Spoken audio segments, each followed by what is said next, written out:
Technology has absolutely changed the world in the last 10 years. And one of the things that's become clear to most of us is that we need a lot of minerals to make all of this technology work. The problem for me is that I live in Canada. I'm a Canadian investor. Canada has so many minerals that are so important for the energy transition, for electric vehicles, for artificial intelligence, for all of these different technological components. And we don't seem to be using any of them.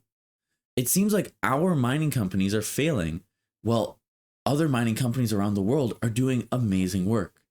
Today's video, I'm going to dive into why these mining companies haven't been succeeding quite as much and why I think that's going to change. Welcome to Golden Arch Investing. My name is Liam. We talk all about investing in Canada on this video. I'm a Canadian investor. I really like to focus on the different interesting parts of our economy that could benefit investors in the long term.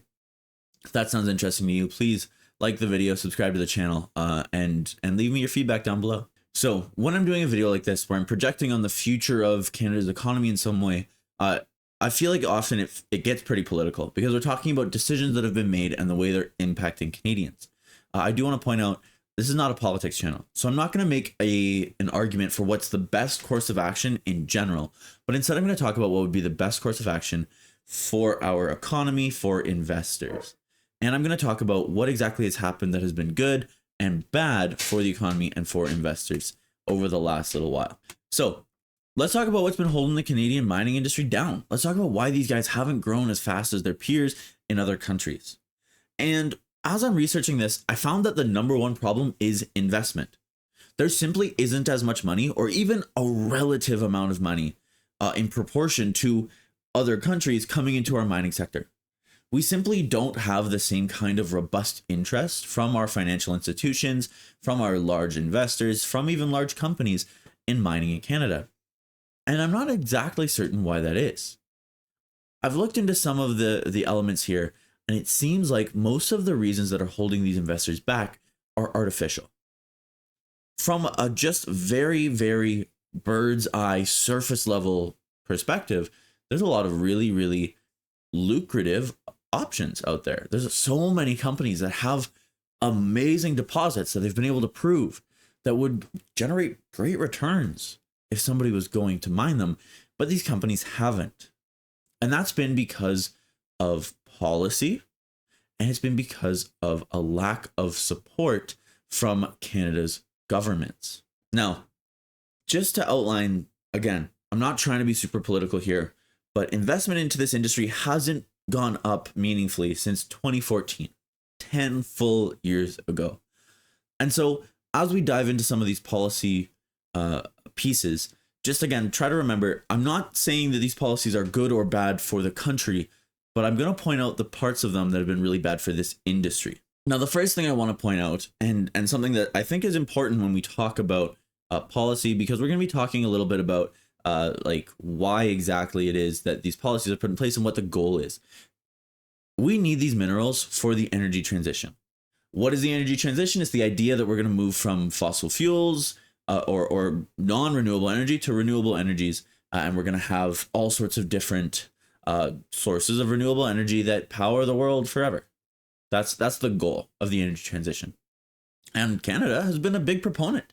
We've invested literally tens of billions of taxpayer dollars just in trying to get some of these companies to invest in our country. The thing is that we're also trying to avoid having too much damage done to our country itself. And so the government's been trying to protect different environments, different people from the sort of downside of mining, which is you're going to dig up a huge chunk of what is probably a beautiful part of the Canadian countryside in order to get at the minerals that are down below.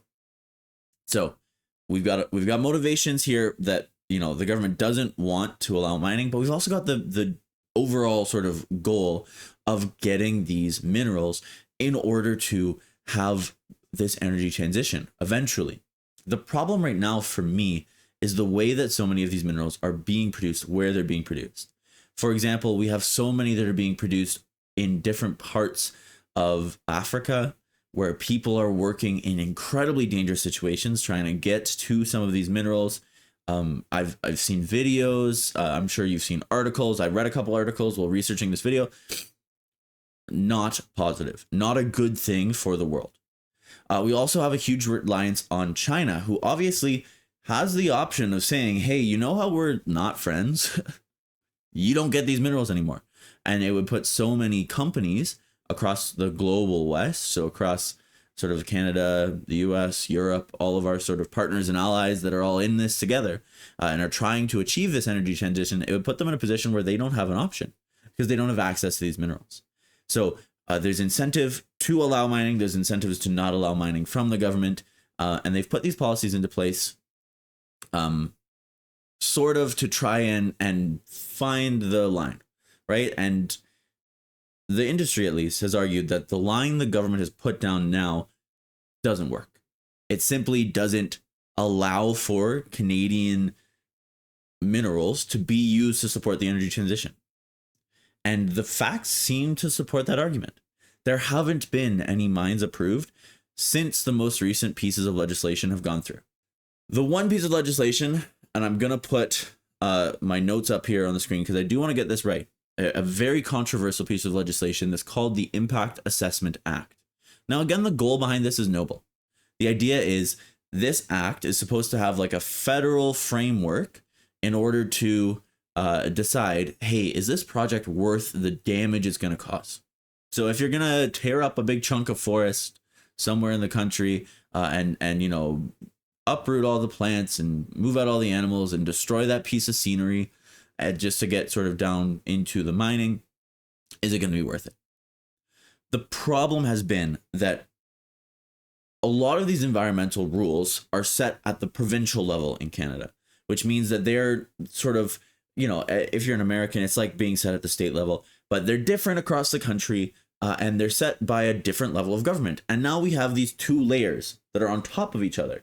And the problem is that these two layers on top of each other don't line up.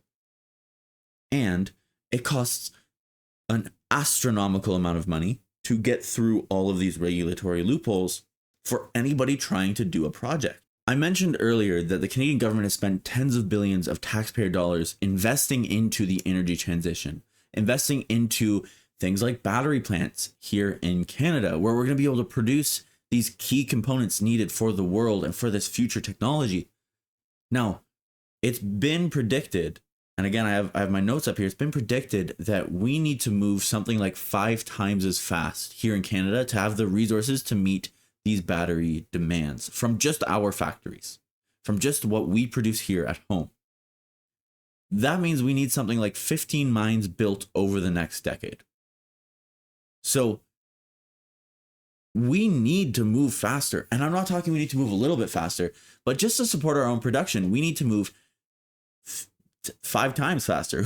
We need to multiply our speed.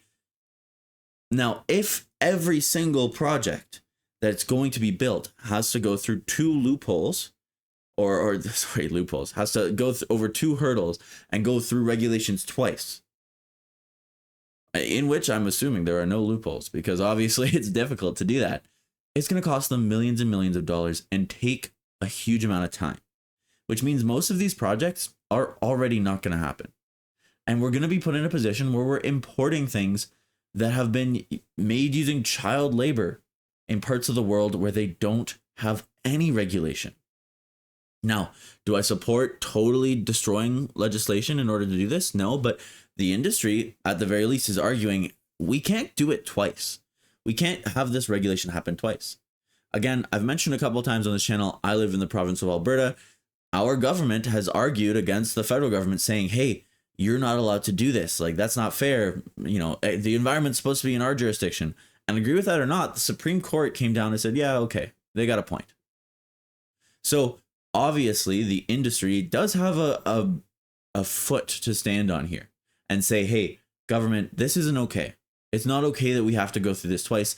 It makes it impossible for normal Canadian companies with the amount of investment that is available, which again isn't huge, to get moving, to get something done. There's also the problem that because it takes a huge amount of time to get anything done, and there's this massive upfront cost before you've even broke ground.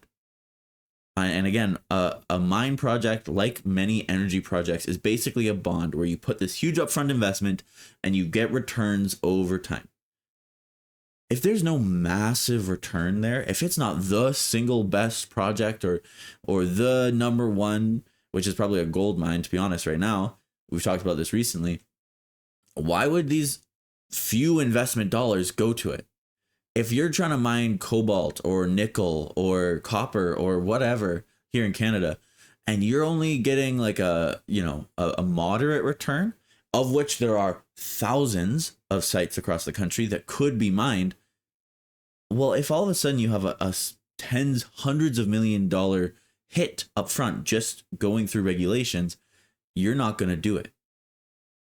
There's also the chance that this project doesn't get approved. So think about the perspective of an investment bank.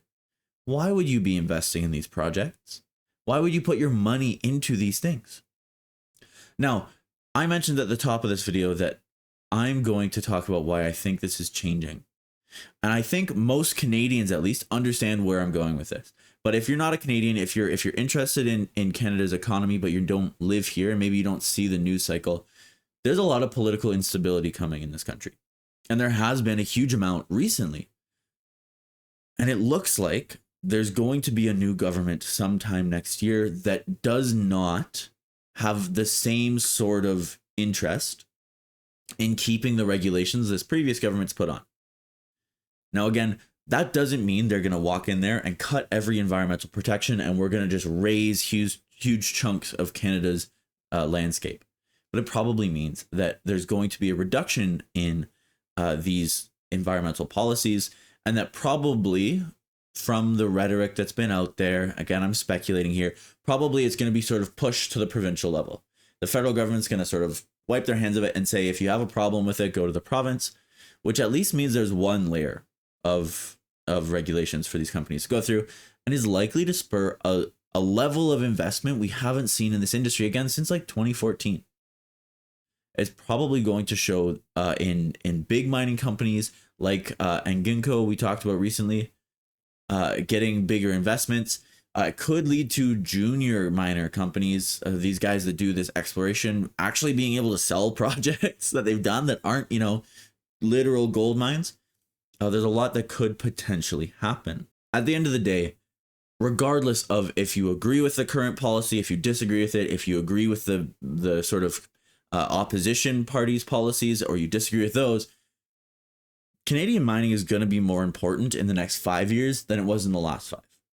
And I think we should probably, as investors, be looking to find opportunities in this market that could allow us to gain from what is a reasonable growth in investment and expansion of some of these big companies. So, do I know exactly what play I'm going to be making here? Not really, but I'm going to tell you right now. I'm going to be looking at this industry pretty critically over the next little while. I've talked about at least one mining company recently here on the channel, and I'm going to be looking at more. I'm also going to be really interested in who is doing the financing. There's some really interesting companies here in Canada that focus on this industry, and I think they could be in a position where all of a sudden their potential return on investment is multiplied, which could mean if we start positioning ourselves smartly, so is ours. But that's all I have for you guys today. Again, this is not supposed to be a political video talking about my opinion on the overall value of policies, but instead, I want to outline why this key industry hasn't done well and why I think that's going to change, and mention that I, at the very least, I'm going to be looking at ways that I can find interesting companies that might benefit. And I'm going to be sharing that with you guys along the way. So if you're interested in that, if you want to see what's happening over 2025, if you're interested in the future of this industry, like this video, subscribe to the channel. I'll leave a pinned comment down below. Do you know of any really interesting companies in this industry that I should look into? Because again, from a macro level, sort of surface level, bird's eye view, it looks really interesting to me. And I would love to hear from you guys, those of you that might be more interested in this space or more knowledgeable in this space. Love to hear from you. What are the names I should be looking at that will really benefit, that have shown themselves to be really good players? And with that being said, I hope you see you in the next one.